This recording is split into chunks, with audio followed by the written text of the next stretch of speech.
and the terrible, horrible, no good, very bad day by Judith Fürst. This is the story of somebody who was really just having an incredible day of it. I went to sleep with gum in my mouth, and now there's gum in my hair. And when I got out of bed this morning, I tripped on the skateboard, and by mistake, I dropped my sweater in the sink while the water was running, and I could tell it was going to be a terrible, horrible, no good, very bad day. At breakfast, Anthony found a Corvette Stingray car kit in his breakfast cereal box, and Nick found Junior Undercover Agent Code Ring in his breakfast cereal box, but in my breakfast cereal box, all I found was breakfast cereal. I think I'll move to Australia. In the carpool, Miss Gibson let Becky have a seat by the window. Audrey and Elliot got seats by the window, too. I said I was being scrunched. I said I was being smushed. I said, if I don't get a seat by the window, I am going to be carsick. No one even answered.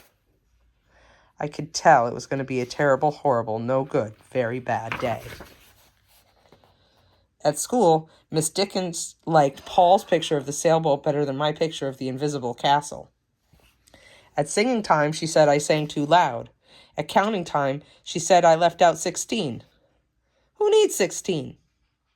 I could tell it was going to be a terrible, horrible, no good, very bad day. I could tell because Paul said I wasn't his best friend anymore.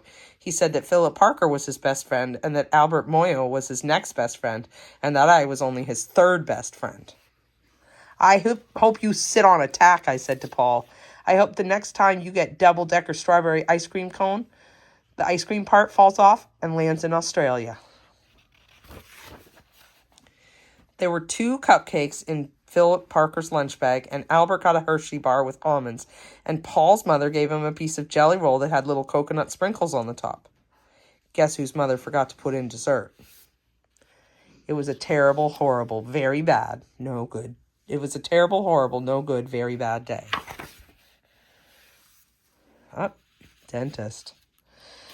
That's what it was, because after school, my mom took us all to the dentist, and Dr. Fields found a cavity in me. Come back next week, and I'll fix it, said Dr. Fields. Next week, I said, I'm going to Australia.